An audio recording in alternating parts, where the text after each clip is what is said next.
पूर्व विधायक राजेंद्र राणा ने हमीरपुर में आयोजित पत्रकार वार्ता के दौरान प्रदेश सरकार पर जमकर निशाना साधा है। राणा ने कहा कि हमीरपुर मने लोक निर्माण विभाग में चीफ इंजीनियर के पद पर एससी को अतिरिक्त कार्यभार दिया है, लेकिन इसमें सीनियरिटी में 5वें नंबर पर होने के बावजूद भी चार्ज दिया गया है, जिसके चलते हाई कोर्ट में भी रिट डाली गई थी, जिसका फैसला भी अतिरिक्त कार्यभार के विरुद्ध आया है। राणा ने कहा कि कोर्ट ने कहा है कि जिसे चार्ज दिया गया है वह प्रमोशन लिस्ट में 5वें नंबर पर है, इसलिए इस नियुक्ति को रद्द किया जाए। पूर्व विधायक राजेंद्र राणा ने कहा कि प्रदेश सरकार ने हाल ही में 200 करोड़ रुपए की पेमेंट बहाल की है, जिससे सरकार क्या लग रहा है कि कोई एहसान कर दिया, लेकिन अभी तक हजारों करोड़ रुपए की पेमेंट देने का पड़ी है। उन्होंने कहा कि सरकार पूरी तरह से कार्यानिक बीमारी से ग्रस्त है और सरकार में हर वर्ग के लोग परेशान हैं। राणा ने कहा कि पेखुबाल सोलर पावर प्लांट में भी करोड़ों रुपए के घोटाले की बात हुई है, लेकिन इस पर भी सरकार ने कोई जवाब तक नहीं दिया है। 200 करोड़ रुपया जो ठेकेदारों की पेमेंट रिलीज कर दी, जैसे बहुत बड़ा एहसान कर दिया है। लोगों ने काम किया, उनके पैसे ड्यू हैं, उनको पैसे मिलने चाहिए। वो तो सरकार के ऊपर एहसान कर रहे हैं, कितनी देर से उन्होंने जो पैसा रोक के रखा है। अभी तो 200 करोड़ रुपए सरकार जो देने की बात कर रही है, अभी तो कई सैकड़ों हजारों करोड़ रुपए ठेकेदारों की पेमेंटें देने को पड़ी हैं, उनको कौन देगा? इसलिए इस सरकार की हालत जो है, ऐसा लगता है कि सरकार पूरी तरह जो है क्रॉनिक डिजीज से संलिप्त है, बहुत जिसको कहते हैं कि बहुत गंभीर बीमारी से ग्रस्त है। कि सरकार बीमार सी है। हर आदमी आज कांग्रेस का है, चाहे कोई आम आदमी है, इस सरकार से छुटकारा पाना चाहता है। और कई विभागों में जिस तरीके से लूट मची है, ये आपने मैं पहले भी कहा था, उस पर कोई सरकार की तरफ से कोई जवाब नहीं है कि पेखोबाल जो इसका सोलर पावर प्लांट जो लगाया गया, पूरे हिंदुस्तान में कॉस्टिंग जो है 3.5 से 4 करोड़ के बीच में पर मेगावाट आ रही है, और यहाँ पर 6 करोड़ 80 लाख रुपया जो है वो कॉस्टिंग आई।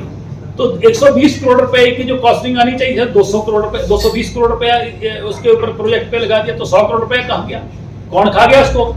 इसलिए इस सरकार में पूरी तरह जिसको कहते हैं कि लूट मची है, और मित्रों को सरकार ने पूरी तरह लूटने का जो लाइसेंस दे रखा है।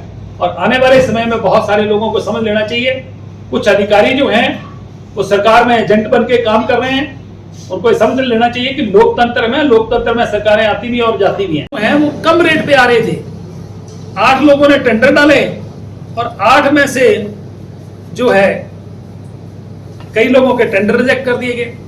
और जब ये व्यक्ति अंदर हो गया और काम नहीं कर पाया, तो उसके बाद फिर दूसरे व्यक्ति को जाना था, तो वहां भी मैनेजमेंट होना शुरू करी, टेंडर कैंसिल कर दिया 3 महीने के बाद। दूसरा उदाहरण ये है कि ये जो 4.5 करोड़ रुपए का टेंडर था, ये सारे जो है एक व्यक्ति 8.8% जो है टेंडर डाउन दे रहा है, उसको काम नहीं दिया जा रहा है। इसके अलावा आप देखिए कि ये एक टेंडर है, ये upgradation of Dhaneta to Batsar road 15 crore रुपए का। और इसमें पहली दफा जो है जब ये पार्टिसिपेंट्स जो थे वो 8 पार्टिसिपेंट्स आए, 3 हरियाणा के जो थे उनके टेंडर जो एक्सेप्ट कर लिए, और जो हिमाचल के 5 लोग थे उनके रिजेक्ट कर दिए। और जब ये बात नहीं बनी, टेक्निकली इनको रिजेक्ट किया गया, तो उसके बाद जो है ये दोबारा फिर से ये टेंडर हुए, तो फिर उनको एक्सेप्ट कर लिया गया। टोटल मिला के मेरा कहना का सीधा भाव ये है कि इस व्यक्ति को जो कि बिना प्रमोशन के चार्ज दिया गया है, क्या हिमाचल प्रदेश में कोई भी चीफ इंजीनियर इतना लायक नहीं है कि उसको चीफ इंजीनियर के पोस्ट पर बैठाया जाए? 1983 से शिक्षा के क्षेत्र में अग्रणी silver bell senior secondary school Hiranagar Hamirpur पिछले 4 दशकों से शिक्षा जगत में एक अहम स्थान बनाए हुए है। श्रीमती शकुंतला निघाल के कुशल नेतृत्व में सिल्वर बेल्स की टीम द्वारा बच्चों को गुणात्मक शिक्षा प्रदान की जाती है, जिसमें बच्चों के सर्वांगीण विकास पर विशेष ध्यान दिया जाता है। I started the school in 1983 because there was a dire necessity for the English medium school that time. So previously I was hesitating, but still I started the school with 3 children, but it flourished on very well.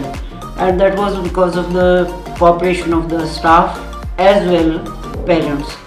They did all the efforts to take the school up and flourish it very well, and we excelled in all the spheres, cultural activities, outdoor activities as well as the education activities. Super magnet group की सहभागिता से silver bell school में दी जाती है बच्चों को विभिन्न प्रतियोगी परीक्षाओं के लिए कोचिंग और नौनिहालों के लिए अत्याधुनिक सुविधा से युक्त बाल वाटिका की सुविधा भी उपलब्ध है। बच्चों के लिए स्कूल द्वारा ट्रांसपोर्ट की सुविधा 15 किलोमीटर के दायरे में दी जा रही है। गौरवमयी अतीत से सुनहरे भविष्य के निर्माण के लिए प्रतिबद्ध सिल्वर बेल्स स्कूल में आज ही अपने बच्चे के लिए सीट बुक करवाएं।